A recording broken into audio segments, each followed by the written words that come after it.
Hi guys, කොහොමද ඔයාලට? Welcome back to my YouTube channel. කොහොම හරි කාලෙකට පස්සේ තමයි මේ විදියට වීඩියෝ එකක් මම අරන් ඉන්නේ. මට හිතුණා දැනටමත් මගේ YouTube channel එකට 10000කටත් වඩා ලොකු පිරිසක් එකතු වෙලා ඉන්නවා. ඉතින් මේ කොහොමද මේ වගේ පිරිසක් මම YouTube channel එකට එකතු කරගත්තේ? ඒ වගේම මම කවද්ද මේ YouTube channel එක පටන් ගත්තේ? සහ මෙන්න මේක ගැනත් පොඩි විස්තරයක් ඔයාලට කියන්න.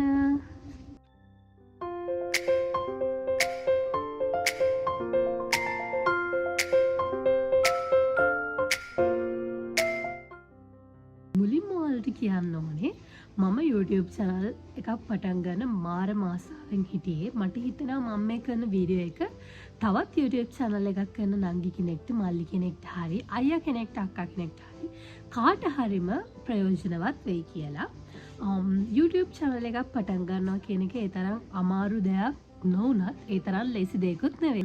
මුලින්ම YouTube channel එකක් පටන් ගන්න කලින් ඔයාලට අයිඩියා එකක් තියෙන්න ඕනේ. ඔයාලා කරන YouTube channel එකේ කැටගරි එක මොකක්ද කියලා. ඒ කියන්නේ ඔයාලා vlogs කරන්නේ මොන වගේ දෙයක් සම්බන්ධවද කියලා. මුලින්ම මගේ අත්දැකීම ගැන share කරොත් මම ආස වුණා. මම YouTube channel ගොඩාරියක් බැලුවා. මට මතක විදිහට මම මුලින්ම බලපු YouTube channel එක තමයි Travel with Wife කියන එක. ඉතින් Travel with Wife YouTube channel එක මම බලන්න පටන් ගත්තේ මට මතක විදිහට නම් 2019 20 නෑ ඊටත් පස්සේ වගේ මට මතක විදිහට මරි කොරෝනා වලට කලින් තමයි යාලා vlogs දාන්න පටන් ගත්තේ. ඉතින් අන්න ඒ කාල සීමාවේ තමයි මම යාලගේ channel එක බලන්න පටන් ගත්තේ. ඉතින් මටත් ආස හිතුණා මේ වගේ YouTube channel එකක් කරන්න. කොහොම හරි මම ගොඩාරියක් videos බැලුවා. ඔයාලා කලබල වෙන්න එපා. මොකද කෙනෙක්ගෙන් අහහා මේක හදන්නේ කොහොමද? මේ YouTube channel එක මෙහෙම කරන්නේ කොහොමද? එහෙම කරලා අහන්න අවශ්‍ය නැහැ. මොකද YouTube එකේ ඕන තරම් තියෙනවා YouTube channel එකක් ක්‍රියේට් කරගන්නේ කොහොමද කියන වීඩියෝස්. මම යන්නේ මේ වීඩියෝස් බලලා තමයි මගේ YouTube channel එක ක්‍රියේට් කරගත්තේ. කිසි බයක් වෙන්න එපා ඔයාලා. කාගෙන්වත් අහන්න එපා. කාගෙන්වත් උදව් ගන්න අවශ්‍ය නැහැ. සල්ලි වියදම් කරලා YouTube channel එක මොනටයිස් කරගන්නේ කොහොමද කියලා ඒ කරන්නවත් ඔයාලට අත්‍යවශ්‍යතාවයක් නැහැ. මොකද YouTube channel එකක් කොහොමද මුලින්ම හදන්නේ, කොහොමද ඒකේ තියෙන settings හදාගන්නේ, හැම දෙයක් ගැනම videos ඕන තරම් YouTube එකේ තියෙනවා. පොඩ්ඩක් බලන්න වැඩි views ප්‍රමාණයක් ගියපු videos සහ ඒ ඔස්සේ ළමයි YouTube channel create කරලා තියනවා නම් ඒගොල්ලෝගේ comments. අන්න ඒ අදහස අරගෙන තමයි මම මගේ YouTube channel එක පටන් ගත්තේ. මට මතක විදිහට මම පටන් ගත්තේ 2020. දැනට අවුරුදු 6ක් හෝ 5ක් මට මතක විදිහට. එක්ක 2019 නෙමෙයි ඊට කලින් මම හිතන්නේ 2019 තමයි. ඔව් අවුරුදු 6ක් විතර වෙනවා මගේ YouTube channel එකට. ඉතින් කොහොම හරි අන්න ඒ කාල සීමාවේ ඉඳන්ම මම YouTube videos දාන්න පටන් ගත්තා. පුංචි clips දාන්න පටන් ගත්තා. මුලින්ම travel කරපු තැන් වල පොඩි video clips දාන්න පටන් ගත්තා. ඊට පස්සේ මම කල්පනා කළා මොකද්ද මම දැන් මේ හරියටම මේ content කරන්න පටන් ගන්න කියලා. ඊට පස්සේ මම 2019 යුනිවර්සිටි යනවා. එතකොට මම හිතාගත්තා කවුරුත් වැඩි යුනිවර්සිටි වීඩියෝස් කළා නැහැ. ඒ නිසා මට ඒ වගේ දෙයක් කරන්න පටන් ගත්තොත් මගේ channel එකට subscribersලා පොඩ්ඩක් වැඩි වෙයි කියලා මම චුට්ටක් හිතුවා. ඒත් කලින් මම කරපු දෙයක් තමයි sub to sub කියන එක. ඉතින් මම ඔය මේ YouTube videos බලලා කෙනෙක් කියලා තිබ්බා YouTube videos එකක මම මේ subscribersලා 1000. ඒ කියන්නේ ඔයාලට තියෙනවනේ YouTube channel එකක් පටන් ගත්තට පස්සේ කිසියම් criteria එකක්. ඒ කියන්නේ ඔයාලට monetization කියන එක. ඒ කියන්නේ මුදල් උපයන්න YouTube එක ඔස්සේ මුදල් උපයන්න නම් ඔයාලා සම්පූර්ණ කළ යුතු දේවල් දෙකක් තියෙනවා. එකක් තමයි watch time එක. අනික තමයි subscribersලා 1000 කියන එක. එතකොට ඒ දෙක සම්පූර්ණ කරන්න මම මොකද්ද කරන්න ඕනේ? 1000ක් ගන්න මම කොහොමද මොනවාද කරන්න ඕනේ කියන එක මට මාර විකාරයක් වුණා. ඉතින් කොහොම හරි මම කරපු වැඩේ මුලින්ම sub to sub කියන එක කරන්න පටන් ගත්තා. ඒ වගේ වැඩක් කරන්න එපා ඔයාලා. මම group එකකට add වෙලා Facebook එකේ ඒගොල්ලොන්ට කියනවා subscribe කරන්න කියලා මගේ channel එක. ඊට පස්සේ ඒගොල්ලොත් මගේ channel එක subscribe කරනවා. ඒගොල්ලෝ මගේ videos බලනවා. එතනින් පොඩි මිනිත්තු ගණන් වැඩි වෙනවා. සමහර අය අපිට වංචා කරනවා. සමහර අය subscribe කරලා unsubscribe කරනවා. ඒ වගේ දේවල් ගොඩකට මට මුහුණ දෙන්න සිද්ධ වුණා. ඔය YouTube channel එක පටන් ගත්ත මුල්ම කාලේ මමම තේරුම් ගත්තා නැහැ. ඒක නෙමෙයි කරන්න ඕනේ. එහෙම කරලා ඒක තේරුමක් නෑ. මොකද මිනිස්සු subscribe කරනවා ඊට පස්සේ unsubscribe කරනවා. ඒකට හේතුව මොකද අපේ content එක quality එකක් නැතිකම. ඉතින් ඊට පස්සේ මම මොකද්ද කරන්න ඕනේ කියලා කල්පනා කරලා තමයි මම අර university scene එක ඔයාලට කිව්වේ. කොහොම හරි ඒක තමයි මගේ YouTube channel එකේ මාරම තියෙන අත්දැකීම. ඔයාලා දන්නවද? කොහොම හරි මම ඒ විදිහට වීඩියෝ කරලා ඉවර වෙලා subscribersලා 800ක් විතර ආවා. දැන් ඉතින් මාර happy. ඉතින් subscribersලා 800ක් මගේ channel එකට ඉන්නවා කියන්නේ සමහර වෙලාවට මගේ YouTube channel එක පටන් ගත්ත මුල්ම කාලේ මගේ නෑදෑයෝ සමහර වෙලාවට යාළුවෝ මට මොටිවේෂන් කරපු තැන් තිබ්බා. ඔයා වීඩියෝස් කරා අදටත් මගේ යාළුවෝ ඉන්නවා. ඇයි හෂිනි ඔයා බ්ලොග්ස් කරන්නේ නැත්තේ? අපි බලන් ඉන්නවා ඔයාගේ බ්ලොග් එකක් එනකන් කියන යාළුවෝත් ඉන්නවා. හැබැයි ඒ අතරතුරේම මගේ channel එකට මගේ channel එක subscribe කරන යාළුවෝ සමහර වෙලාවට එක දාන්නවනේ තින්නේ අපි දෙයක් පටන් ගන්නකොට එතනින් එන අපිට අභියෝග ඒ හැම දෙයක්ම මටත් ආවා. උද කාලයත් එක්ක එන දේවල් නේවා. ඉතින් කොහොම හරි ඔය විදිහට මම වීඩියෝස් කරලා සබ්ස්ක්‍රයිබර්ස්ලා 5000 මට වුණා. ඊට පස්සේ මම එතනිනුත් තව වීඩියෝ කරන එක නැවතුවේ නෑ. ගොඩක් යාළුවන්ට වැදගත් වෙන විදිහේ වීඩියෝ සමහර වෙලාවට අධ්‍යාපන සම්බන්ධයෙන් වීඩියෝ ඩිප්ලෝමා සම්බන්ධ වීඩියෝ ගොඩක් අයට වැදගත් වෙන දේවල් මම කන්ටෙන්ට් ක්‍රියේට් කරන්න ගත්තා. ඒ ඔස්සේ මට සබ්ස්ක්‍රයිබර්ස්ලා 1000කටත් වඩා දැනට ඉන්නවා. ඉතින් මගේ YouTube ජර්නි එක ගැන කතා කරොත් ওই දේවල් ටික තමයි. අත්තම කතාව කන්ටෙන්ට් ක්‍රියේට් කරනකොට මම ලැප්ටොප් පාවිච්චි කරේම නැහැ ගොඩක් වෙලාවට. මොකද මම මගේ ෆෝන් එකෙන්ම වීඩියෝස් කරනවා, ෆෝන් එකෙන්ම එඩිට් කරනවා. ඔයාලට පුළුවන් ෆෝන් එකෙන්ම වීඩියෝස් අරන් ෆෝන් එකෙන්ම එඩිට් කරගන්න. මොකද එක විදිය softwares තියෙනවානේ දැන් InShot තියෙනවා, CapCut තියෙනවා. එතකොට ඒ වගේ දේවල් වලින් තමයි මම වීඩියෝ කරන්න පටන් ගත්තේ. මුලින්ම මට තිබ්බ ෆෝන් එක මෙන්න මේක. ඉතින් මේ ෆෝන් එකේ හින්දා තමයි මම YouTube කරන්න පටන් ගත්තේ. මීටත් කලින් මට J2 කියන මේ Samsung ෆෝන් එකක් තිබ්බා. ඉතින් ඒකෙනුත් පළවෙනිම වීඩියෝ එක කළා. ඒක travel වීඩියෝ එකක්. ඒකෙදී අපි නෝරෙලිය ගිහිල්ලා පොඩි වීඩියෝ ක්ලිප් එකක් දැම්මා. නිකන් කෝච්චියක් යන එකක්ද කොහෙද. ඒක තමයි මම වීඩියෝ එකක් දාපු මුල්ම YouTube එකට දාපු මුල්ම ක්ලිප් එක. ඊට පස්සේ තමයි මෙන්න මේ ෆෝන් එකට පින් සිද්ධ වෙන්න සබ්ස්ක්‍රයිබර්ස්ලා 10000කටත් වඩා මට ඉන්නවා දැන්. මේක Samsung M11 එකක්. ඉතින් ඊට පස්සේ දැනට මම ඔය iPhone 7 එකක් ඊට පස්සේ 12 එකක් ඒවෙන් තමයි වීඩියෝස් කරන්නේ. කොහොම හරි ඉතින් මුලින්ම ඔයාලා හිතන්න එපා මට හොඳම ෆෝන් එකක් නෑ වීඩියෝ එකක් කරන්න මට ඕනේ හොඳම වර්ගයේ දෙයක් එහෙම කියලා. කවුරුත් මෙච්චර දුර ආපු මිනිස්සු හොඳම දේවල් වලින් දේවල් පටන් ගත්ත අය නෙවෙයි. එතකොට තමන්ට තියෙන දේවල් වලින් කරලා ඉස්සරහට තමන්ගේ growth එක වර්ධනය කරගත්තු මිනිස්සු තමයි ඉන්නේ. ඉතින් කොහොම හරි ওই විදිහට තමයි මම වීඩියෝස් කරන්න පටන් ගත්තේ. තනියම channel එකක් හදාගන්න එක මහ ලොකු දෙයක් නෙමෙයි. channel එක හදාගත්තට පස්සේ තනියම වීඩියෝස් කරන්න එකත් මහ ලොකු දෙයක් නෙමෙයි. හැබැයි ගොඩක් මහන්සි වුණා. සෑහෙන මහන්සි වුණා. subscribersලා 1000 ගත්තේ මෙන්න මෙහෙම නෙමෙයි. අවුරුදු 6ක් මහන්සි වෙලා. ඉතින් ඔයාලට පුළුවන් ඊට වඩා ස්පීඩ් වැඩ කරන්න. මොකද මම හරිම ස්ලෝ කෙනෙක්. මොකද මට උමනාවක් තිබුණේ ඉක්මනට මගේ දේවල් කරගෙන යන්න. මට උමනාව තිබ්බේ මීට යන්න.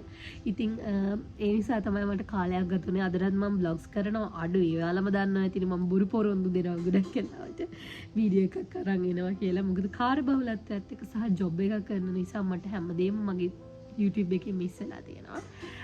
පුළුවන් වෙලාවට ඔයාලට vlog එකක් අරන් එනවා. කොහොම හරි ඔයාලා ෆුල් ටයිම් මේකට යොදවලා කරනවා නම් ගෙදර ඉන්න කෙනෙක් නම් ඔයාලා ගෙදර ඉඳලා සල්ලි හොයන්න කැමති නම් ඔයාලට ඔන්න පටන් ගන්න පුළුවන් කෑම හදන channel එකක් නේද? ඊට පස්සේ ඔයාලට පටන් ගන්න පුළුවන් ඔයාලගේ creative ideas තියෙන channel එකක් නේද? නැත්නම් travel කරනවා නම් ඔයාලා weekends වල ඉතින් ඔයාලට පුළුවන් travel channel එකක් පටන් ගන්න. education knowledge එක ඔයාලට ගොඩක් තියෙනවා නම් ඔයාලා campus වල නම් ගියෙක් හරි මල්ලියෙක් නම් ඔයාලට පුළුවන් education පැත්ත අල්ල වීඩියෝස් කරන්න කැම්පස් එකේ අලුත් දේවල් ෂෙයා කරගන්න. අන්න ඒ වගේ වීඩියෝස් කරන්න ඔයාලට පුළුවන්. කොහොම හරි ඔන්න ওই විදිහට මම සබ්ස්ක්‍රයිබර්ස්ලා 1000 ගත්තාම මට ආපු සතුට කියලා නිම කරන්න බැරි එකක්. ඉතින් ඔයාලට YouTube එක අනිවාර්යයෙන්ම සම්පූර්ණ කරන්න ඕන අන්නේ දේවල් ටික. ඉස්සර නම් අපිට තිබුණේ watch time 4000 කියලා එකකුයි subscribersලා 1000 කියලා එකකුයි. දැන් YouTube එකේ අලුත් අප්ඩේට් එකක් වෙලා තියෙනවා. subscribersලා 1000 සහ short වලින් views මිලියනයක් තියෙන්න ඕනි කියන එක. එතකොට ඒකත් ඔයාලට ඔන්න අමතර දෙයක්. එතකොට එහෙමත් ඔයාලගේ watch time කියන පැත්ත සම්පූර්ණ කරගන්න පුළුවන් කියන එක මම දැක්කා. කොහොම හරි ඉතින් පුංචි බින්දුවෙන් පටන් ගත්ත YouTube channel එකට දැන් 10000කටත් වඩා subscribersලා ඉන්නවනේ. ඉතින් මේ හැමදේම ඔයාලා නිසා තමයි මේ හැම ජයග්‍රහණයක්ම මෙච්චර දුරක් ආවේ මගේ channel එක බලන ඔයාලා නිසාමයි. ඉතින් එන්න ඒ සාර්ථකත්වයත් එක්ක මට ගෙදරට ආපු දෙයක් තමයි මෙන්න මේක. මේ AdSense ලියුම. ඉතින් මේ AdSense ලියුම ඇවිල්ලා ටික කාලයක් වෙනවා. 2023 තමයි මේක ආවේ. නමුත් මට වීඩියෝ එකක් කරනවද නැද්ද ගගා හිටියා. නමුත් මට හිතුණා නෑ මම කරන්න ඕනි කියලා. channel එක 2019 පටන් ගන්න 2023 AdSense ලියුම ගෙදරට ආවා. ඒ AdSense ලියුම එනකොටත් මට මාරම ලොකු අභියෝග ටිකක් සිද්ධ වුණා. හේතුව තමයි මගේ channel එකේ monetization වලට අපි ads monetization enable වුණාට පස්සේ කියන්නේ හරි ගියාට පස්සේ මුදල් උපයන්න පුළුවන් කිව්වට පස්සේ ඔයාලගේ AdSense එක account එකක් එතනට add කරන්න තියෙනවා. AdSense account එකක් කියන්නේ මොකක්ද කියලා දන්නේ නැත්නම් අනිවාර්යයෙන්ම ඔයාලට YouTube එකේ මුදල් උපයන්න අවශ්‍ය නම් ඒක අනිවාර්යෙන් හදා ගන්න ඕනේ. ඒක හදාගන්නේ කොහොමද කියලාත් වීඩියෝස් ඕන තරම් තියෙනවා. AdSense account එකක් කියන්නේ මොකක්ද කියලාත් ඕන තරම් වීඩියෝස් තියෙනවා. පොඩ්ඩක් බලන්න. කොහොම හරි මට ඒක හදා ගන්නකොට මම already තනියම 2019 හදපු account එකක් තිබිලා තියෙනවා. මට මතක නෑ ඇයිද මම එහෙම AdSense account එකක් මගේ email එකට create කරගත්තේ කියලා. මට එහෙම මතකයක් නෑ. මම ওই YouTube එකේ වීඩියෝස් බල එක එක දේවල් try කරනවා. සමහරවිට එහෙම වෙන්නේ මට මතකෙකුත් නැහැ. කොහොම හරි ඉතින් මට ඒක block වෙලා ගියා. AdSense එකක් add කරන්න තියෙන අවස්ථාව block වෙලා ගියා. කීප වතාවක් මේක දෙන්න ගිහිල්ලා ඊට පස්සේ මම බොහොම අමාරුවෙන් ඔයාලට ඒ වගේ දෙයක් සිද්ධ වුණොත් මොකද්ද කරන්න ඕනි කියන එක තමයි මම මේ කියන්නේ. බොහොම අමාරුවෙන් YouTube එකේ support එක ගත්තා. YouTube ඒකේ මට මතක විදිහට YouTube YT Studio support වගේ එකක් තමයි මට මතක. එතකොට ඔයාලටත් පුළුවන් මට මතක විදිහට මම Twitter ගිණුමක් හදාගත්තා. ඒ ගිණුම හරහා තමයි මම YouTube එකේ ඒගොල්ලන්ගේ සමාගමේ support එක ගත්තේ. ඒ support එකෙන් මම කොහොමද නැවතත් AdSense ගිණුමක් හදන්නේ සහ ඒක ඇඩ් කරගන්නේ කොහොමද කියන support එක ගත්තා. අපි message කරන්න තියෙන්නේ යාලා ඕන වෙලාවක 24 hours අපිට support කරනවා. ඉතින් මම මේ විදිහට ඒගොල්ලෝගෙන් හරියටම මාස 4කට විතර පස්සේ මගේ නැවතත් AdSense ගිණුමක් ඇඩ් කරන්න පුළුවන් කියන ඔප්ෂන් එක ඒගොල්ලෝ මට හදලා දුන්නා. ලොකු කාලයක් ගියා. මොකද සමහර කෙනෙක් නම් මට වෙච්ච දේවල් වල හැටියට YouTube එක අතහැරලා දානවා. මුලින්ම පටන් ගත්තු වීඩියෝස් වලට views 10ක්වත් නැහැ 20ක්වත් නැහැ 50ක්වත් නැහැ. එහෙම තියෙද්දි ගොඩක් අය YouTube එක අතහැරලා දානවා. නමුත් මම අතහැරියේ නැහැ. මට වෙච්ච දේත් එක බැලුවම මේ මොන කරදරයක්ද මෙතනින් එහාට දෙයක් අපිට හම්බ වෙන්නේ නැහැ කියලාත් මිනිස්සු සමහරවිට අතාරින්න බලනවා. හැබැයි මම අතහැරියේ නැහැ. මොකද දිග්ගටම අල්ලගෙන හිටියනේ කමක් නැහැ. මේක උනාට මොකද ආසාව තියෙනවා නම් කෙනෙක්ට කරන්න බැරි දෙයක් නැහැ. ආසාව තමයි වැදගත්ම දේ. මගේ අංක 1ටම තිබ්බේ ආසාව. ඉතින් ඒ හින්දා මොකද මට YouTuber කෙනෙක් වෙන්න සහ YouTube channel එකක් පටන් ගන්න මාරාම ආසාවක් තිබුණා. ඒක තාමත් එහෙමමයි. YouTube වීඩියෝ කරන්න මට මාර ආසයි. ඉතින් ඒ ප්‍රතිඵලයත් එක්ක මම හස්බන්ඩ්ගේ ඊමේල් එකකට ආපහු හස්බන්ඩ්ගේ ඊමේල් එකකට ආපහු AdSense account එකක් හදාගත්තා. එයාට තමයි මේ ලියුම ගෙදරටම ආවේ. ඉතින් මුලින්ම ඩොලර් කීපයක්ම කැපි ගියා. මොකද මට ඩොලර් 100 කම්ප්ලීට් කරගන්න තාම හම්බ වෙලා නැහැ. මුදල් උපයන්න තාම බැරි වෙලා තියෙනවා. හේතුව තමයි AdSense account එක දානවා ඩිලීට් කරනවා ආයෙ දානවා ආයෙ ඩිලීට් කරනවා. අන්න ඒ වගේ උනහම් පස්සේ එක ඩිලීට් කරන හැම මොහොතකටම ඩොලර් 10 ගානේ කැපෙනවා. ඉතින් මට එන්නේ මේ විදිහට කැපි ගියා ඩොලර් 30ක් 40ක් විතර මගේ YouTube ගිණුමෙන් කැපිලා ගියා. එතකොට නැවතත් බිඳුවේ ධම්ම YouTube එක පටන් ගන්න සිද්ධ වෙච්ච හින්දා තමයි මට තාමත් මුදල් උපයන්න අවස්ථාව ලැබිලා නැත්තේ. ඒනට ඔයාලට හැම වෙන්නේ නැහැ. ඔයාලා හොඳට හොයලා බලලා කලබල වෙන්නේ නැතුව මොකද මට සිද්ධ වෙච්ච දේ තමයි මම YouTube channel එකක් කලින් YouTube channel එකේ AdSense account එකක් කලින් create කරලා තිබිලානේ මට මෙහෙම උනේ. හැබැයි ඔයාලට එහෙම වෙන්නේ නැහැ. ඔයාලා මුලින්ම පළවෙනියටම ක්‍රියේට් කරන එකක් නම් එහෙම දෙයක් වෙන්න විදිහ අඩුයිනේ. ඒ නිසා ඔයා කලබල වෙන්නේ නැතුව හොඳින් ඒ YouTube channel එකක් බලලා කොහොමද ක්‍රියේට් කරන්න කියලා ඒ අනුපිළිවෙල අනුගමනය කරලා කරන්න. ඊට පස්සේ ඔයාලගේ බැංක් account එකට හැම මාසෙම 25 වෙනිදා වෙනකොට $100ක් කම්ප්ලීට් වෙලා නම් ඔයාලට මාසික YouTube ආදායමක් උපයන්න පුළුවන්. ඉතින් එහෙම කරන අය මගේ යාළුවෝ ඉන්නවා. මගේ දැන් YouTube channel කරන මම යාළුවෝ කරනවා දැකලා තියෙනවා. ඉතින් ඔයාලට කිසි බයක් වෙන්න දෙයක් නැහැ. මේක අමතර ආදායමක් හොයන්න හොඳම දෙයක්. ඉතින් මේ AdSense ගිණුම ඇඩ් කරගන්නකොටත් ඔයාලා හරිම කල්පනාවෙන් කරන්න ඕනේ. AdSense එකට apply කරාට පස්සේ සති 3 මාසයක් විතර ඇතුළත ඔයාලට මේ ගිණුම ගෙදරටම මේ AdSense account එකේ මේ ලියුම ගෙදරටම එනවා.